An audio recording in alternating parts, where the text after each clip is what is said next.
നിങ്ങളുടെ ഇഷ്ട പരമ്പരകൾ എക്സ്ക്ലൂസീവായി സൺ നെക്സ്റ്റ് ആപ്പിലൂടെ തികച്ചും ഫ്രീ ആയി ഇപ്പോഴേ ആപ്പ് ഡൗൺലോഡ് ചെയ്യൂ. ഗൗരിമുത്തശ്ശി, ഡാഡിയും അമ്മയും തമ്മിൽ പിണക്കാണോ? ആ പ്രവീൺ ആന്റി ശരിക്കും ചീത്തയാണോ? ഗൗരിമുത്തശ്ശി അങ്ങനെ പറഞ്ഞോണ്ടല്ലേ ഡാഡിയോടും അപ്പൂപ്പനോടും അത് പറഞ്ഞത്? അങ്ങനെ പറഞ്ഞോണ്ടാണോ ഡാഡിയും മമ്മിയും പിണങ്ങിയത്? ശ്രീകുട്ടി,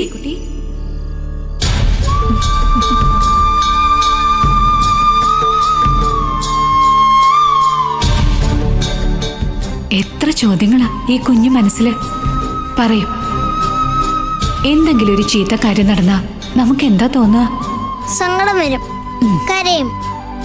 ആ അതെ, അങ്ങനെ സങ്കടപ്പെട്ട് കരഞ്ഞോണ്ടിരുന്നാലേ മുന്നിൽ വന്ന ചീത്ത കാര്യങ്ങൾ ഇല്ലാണ്ടാവോ കുട്ടിയെ? ഇല്ല. ആ അപ്പൊ എന്താ വേണ്ടേ? സങ്കടപ്പെട്ടിരിക്കാണ്ട് നടന്നതോ നടക്കാൻ പോണതോ ആയ ചീത്ത കാര്യങ്ങൾക്ക് പരിഹാരം കണ്ടെത്താൻ നോക്കണം. എന്നുവെച്ചാ അത് ഇല്ലാണ്ടാക്കാൻ ശ്രമിക്കണം. അതെങ്ങനെയാ ഗൗരിമുത്തശ്ശി? സമാധാനമായിട്ട് ആലോചിക്കണം. അപ്പോ ഒരു വഴി തെളിഞ്ഞു വരും. പക്ഷേ ഇപ്പോഴത്തെ അവസ്ഥയില് കുട്ടിയുടെ ഡാഡിയും മമ്മിയും അങ്ങനെ ആലോചിക്കില്ല. ആ അതാ കുഴപ്പം. അതെന്താ ആലോചിക്കാത്തെ? മുത്തശ്ശി വിധിയെക്കുറിച്ച് പറഞ്ഞത് കുട്ടിക്ക് ഓർമ്മയില്ലേ? അത് തന്നെ ഇവിടുത്തെ പ്രശ്നം. വിധി. ഈ കുടുംബത്തിൽ ഒരു വലിയ തകർച്ച നടക്കും കുട്ടിയെ. അതിന് പരിഹാരമില്ല. അങ്ങനെ പരിഹാരം കൊണ്ട് മാറ്റാൻ പറ്റാത്ത കാര്യത്തിനാ വിധി എന്ന് പറയുന്നേ. ആ പ്രവീൺ ആന്റിയാണോ ഇതിന് കാരണം? എല്ലാരും കാരണക്കാരാ കുഞ്ഞെ. പ്രവീണയും ഒരു നിമിത്താ. ഒരു വലിയ കുഴിക്കകത്തേക്കാ മോളുടെ ഡാഡി വീണിരിക്കുന്നെ. ആ കുഴി പ്രവീണ കുഴിച്ചതല്ല, മഹാദേവൻ തന്നെ കുഴിച്ചതാ. അവനവൻ കുഴിച്ച കുഴിയില് അവനവൻ തന്നെ വീഴുക. അതാ ഇപ്പൊ നടന്നത്. ഇനിയിപ്പോ അതിന്ന് കരകയറാൻ മഹാദേവൻ തന്നെ തീരുമാനിക്കണം. എന്തായാലും ആ പ്രവീൺ ആന്റി ഇവിടെ വേണ്ട ഗൗരിമുത്തശ്ശി. എനിക്കും ഇഷ്ടമല്ല, അമ്മയ്ക്കും ഇഷ്ടമല്ല. മുത്തശ്ശി വിചാരിച്ച ഓടിക്കാൻ പറ്റും. വിധിയെ തടുക്കലാകും അത്. മുത്തശ്ശിക്ക് അതിന് അധികാരമില്ല. അത്യാഗ്രഹം ഒന്ന് കേട്ടിട്ടില്ലേ കുട്ടി? അത് കാരണം മോളുടെ ഡാഡി കടം വാങ്ങി ആ വലിയ കെട്ടിടത്തിന്റെ പണി തുടങ്ങി. നല്ല ലാഭം കിട്ടണ ആ സ്വർണ്ണക്കടയെ നോക്കി ജീവിച്ച പോരായിരുന്നു മഹാദേവന്. എന്തിന്റെ കുറവായിരുന്നു ഈ വീട്ടില്? എല്ലാ ഐശ്വര്യങ്ങളും പരസ്പര സ്നേഹവും ഒക്കെ ഉണ്ടായിരുന്നില്ലേ? ഒക്കെ നശിക്കാൻ പോവാ കുട്ടി. വേണ്ട, പഴയതുപോലെ ആക്കിത്താ ഗൗരിമുത്തശ്ശി. എനിക്ക് എന്റെ ഡാഡിയും അമ്മയും ചേച്ചിമാരെയും എല്ലാം വേണം ഇവിടെ. ഡാഡിയും അമ്മയും ചിരിച്ച് തമാശ പറയണം, അങ്ങോട്ടും ഇങ്ങോട്ടും കളിയാക്കണം. പ്ലീസ് ഗൗരിമുത്തശ്ശി, ആ പ്രവീൺ ആന്റിയോട് ഇവിടുന്ന് പോവാൻ പറ. കാലം ഇനി തിരിച്ചു വരില്ല കുട്ടി. മോൾക്ക് മോളുടെ ഡാഡിയെ നഷ്ടപ്പെടും.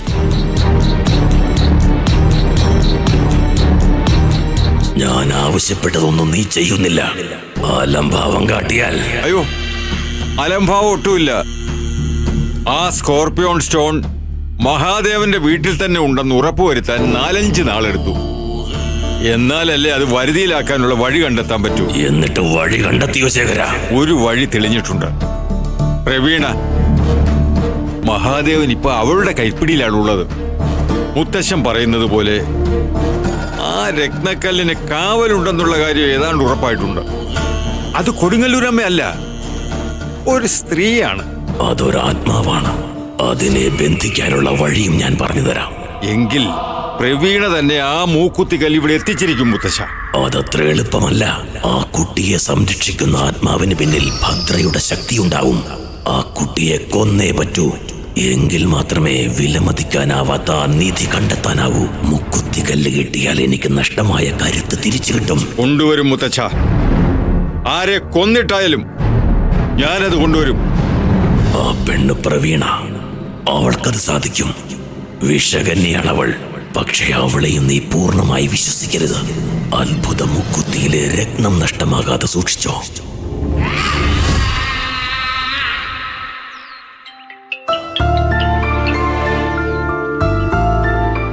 ഹലോ, അപ്പൂപ്പൻ അമ്മൂമ്മ എന്ത് ചെയ്യാ?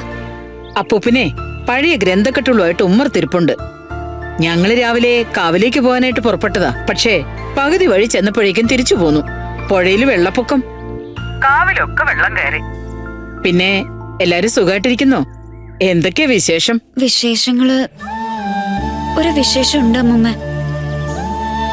അത് ഡാഡിയുടെ ബിസിനസ് പാർട്ട്ണറായിട്ട് പുതിയൊരാള് വന്നിട്ടുണ്ട്. ഒരു പ്രവീണ ആന്റി. അതാരാ? വലിയൊരു പണക്കാരിയാ. ഡാഡി ഒരുപാട് സഹായിച്ചു. പക്ഷേ എന്താ മോളെ?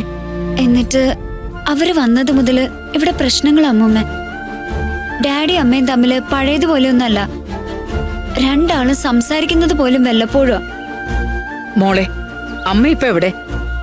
ഞാൻ നിന്റെ അമ്മയോട് സംസാരിക്കാം. അയ്യോ വേണ്ട, ഞാൻ വിളിച്ച കാര്യം പോലും അമ്മയടുത്ത് പറയല്ലേ അമ്മൂമ്മ. ഞാൻ അമ്മ കാണാതെ അമ്മൂമ്മയ്ക്ക് ഫോൺ ചെയ്യുന്ന. മോളെ, എങ്കിൽ ഞാനേ അവനോട് തന്നെ സംസാരിക്കാം, നിന്റെ അച്ഛനോട്. അയ്യോ അമ്മൂമ്മ, അതൊട്ടും വേണ്ട. ഇതങ്ങനെ ഫോണിൽ സംസാരിക്കേണ്ട കാര്യമാണെന്ന് എനിക്ക് തോന്നുന്നില്ല. അപ്പൂപ്പനും അമ്മൂമ്മയും ഒന്നും അറിയാത്ത മട്ടിൽ ഇങ്ങോട്ട് വരണം. ഇവിടെ വന്നിട്ട് കാര്യങ്ങൾ അറിഞ്ഞ മട്ടിൽ വേണം പെരുമാറാൻ. വൈകരുത് അമ്മൂമ്മ. അമ്മൂമ്മ കരുതുന്ന പോലെയൊന്നല്ല. എന്റെ അമ്മ ഓരോന്ന് സഹിക്കുന്ന കാണുമ്പോ എനിക്ക് പേടി വരുന്നുണ്ട്. എല്ലാം മനസ്സിലൊതുക്കി നടക്കും ആ പാവം. എത്രയും വേഗം അമ്മൂമ്മ അപ്പൂപ്പനും വരണം. ദേ ആരോ വരുന്നുണ്ട്, ഞാൻ വെക്കുവാണേ.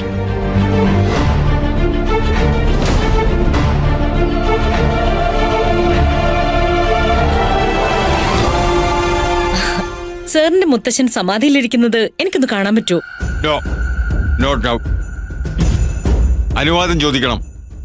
ഒരിക്കൽ മുത്തച്ഛൻ സമ്മതിച്ചാൽ ഞാൻ നിന്നെ പൂജാമുറിയിലേക്ക് കൊണ്ടുപോകാം. അതിനു മുൻപ് ചെയ്തു തീർക്കാൻ പല അസൈൻമെന്റുകളും ബാക്കിയുണ്ട്. അതെ, മഹാദേവന്റെ വീട്ടിലേക്ക് ഞാൻ പോവും. അയാളുടെ ഭാര്യയുടെ മുൻപിൽ വെച്ച് അയാളെ ഞാൻ നാണം കെടുത്തും. വേണം, പക്ഷേ ഇപ്പോഴേ അത് വേണോ? വേണം. സുനന്ദയുടെ സംശയം ബലപ്പെടുത്തണം. സുനന്ദയുടെ മുൻപിൽ നിന്ന് അയാൾ വേർക്കണം. പക്ഷെ എന്റെ പെരുമാറ്റം വേറെ ഇന്നസെന്റ് ആൻഡ് ലവിങ് ആയിരിക്കും. ആ കുടുംബത്തെ ഞാൻ സ്നേഹിക്കാൻ പോവാ. ഗുഡ്. അതാണ് ചാണക്യ സൂത്രം. ശത്രുവിന്റെ നാശം കാണുന്നത് വരെ അവനെ കയ്യിലും തോളിലും കൊണ്ടു നടക്കണം. സുനന്ദയ്ക്ക് നീയും ദേവനും തമ്മിലുള്ള ഫോട്ടോസ് ഞാൻ അയച്ചു കൊടുത്തിട്ടുണ്ട്. അതുകൊണ്ട് സുനന്ദയുടെ സംശയം നീയായിട്ട് എന്ന് ബലപ്പെടുത്തി കൊടുക്കേണ്ട കാര്യമൊന്നുമില്ല. ആ പിന്നെ സുനന്ദ ബേസിക്കലി ഒരു നാട്ടുംപുറത്തുകാരിയാ. അതുകൊണ്ട് കടുത്ത പ്രതികരണം പ്രതീക്ഷിക്കാം. ദേവന്റെ മുൻപിൽ വെച്ച് അവരെന്നെ ഒന്ന് തല്ലിയാ മതി, കാര്യങ്ങൾ എളുപ്പമാവും. മിടുക്കി. മധുശ്രീയെ അവരിൽ നിന്ന് വേർതിരിക്കണം. ഒന്നുകിൽ ഒരു രോഗിയാക്കി മാറ്റണം, അതുമല്ലെങ്കിൽ എന്നേക്കുമായിട്ട് ഇല്ലാതാക്കണം. ഈ ലക്ഷ്യം നീ മറക്കരുത്. ഒപ്പം അവസരം നോക്കി ബുദ്ധിപൂർവം ആ മൂക്കുത്തിക്കല് തട്ടിയെടുക്കണം.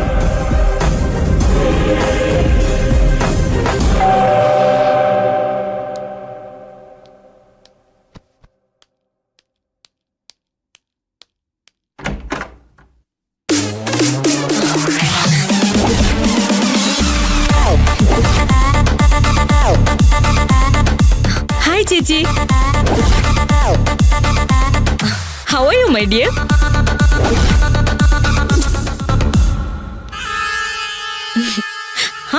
എവിടെ എല്ലാരും? ആ, നമ്മുടെ മാളിന്റെ പണിയൊക്കെ ഫാസ്റ്റ് ആയിട്ട് നടക്കുന്നുണ്ട് കേട്ടോ. ഇനാഗുറേഷൻ ഏതെങ്കിലും ഫിലിം സ്റ്റാറിനെ കൊണ്ടുവരണം. പിന്നെ ദേവേട്ടന്റെ കൂടെ ചേച്ചിയും കുട്ടികളും തീർച്ചയായിട്ടും വരണം. നമുക്കിതൊരു ഉത്സവമാക്കണം. ഈ സിറ്റിയിലുള്ളവർ മുഴുവനും ഞെട്ടണം. ദേവേട്ടൻ എവിടെ? മുകളിലാ?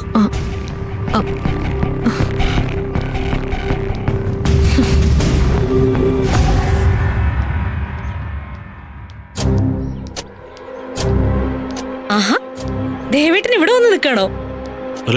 രാവിലെ അത് കൊള്ളാം. ദേവേട്ടന്റെ വീട്ടിലേക്ക് വരുന്നതിന് നേരവും കാലവും ഒക്കെ നോക്കണോ ഞാൻ? ആട്ടെ, എന്തെത്ര ഗൗരവം. എന്താ പ്രവി ഇങ്ങോട്ട് വന്നേ? എന്താ എത്ര അത്യാവശ്യം? ഒന്ന് ഫോൺ ചെയ്താൽ മതിയായിരുന്നല്ലോ. എനിക്കിവിടെ വരാൻ അനുവാദം വേണോ ദേവേട്ടാ? ആ ദേവേട്ടാ, അന്ന് എന്നൊരു ഫോട്ടോ കാണിച്ചില്ലേ, ഒരു മുത്തശ്ശിയുടെ? ഞാൻ സ്വപ്നത്തിൽ കണ്ട ഒരു രൂപം, ആ സ്ത്രീയുടെ ഒരു പോർട്രേറ്റ്. ആ, നമ്മുടെ തറവാട്ടിലെ ഗൗരി മുത്തശ്ശിയുടെ. യെസ്. എന്റെ ഫോണിലേക്ക് ആ ഫോട്ടോ അയച്ചെന്നേ വേഗം.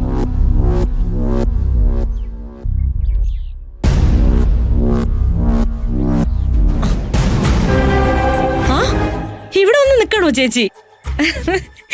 വീട്ടിലൊരാള് വന്നാ ഇതാണോ മര്യാദ? കുടിക്കാൻ എന്താ വേണ്ടതെങ്കിലും ചോദിക്കണ്ടേ? എനിക്കൊരു കോഫി എടുത്തോ.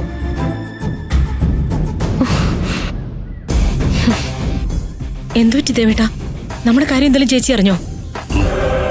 ഷോ, അതെങ്ങനെ? ആരോ നമ്മുടെ ഫോട്ടോസ് ഒക്കെ എടുത്ത് അയച്ചു കൊടുത്തു. നോ വേ, ഞാൻ ആർക്കും അയച്ചു കൊടുത്തില്ലല്ലോ. പിന്നെ എങ്ങനെയാ സുനിതയുടെ ഫോണിൽ ഫോട്ടോ വന്നത്? അത് തന്നെ എനിക്കും അറിയേണ്ടത്. എന്തായാലും ഇറ്റ്സ് വെരി ബാഡ്. നാടകം എന്തായാലും നന്നായിട്ട് വരുന്നുണ്ട്.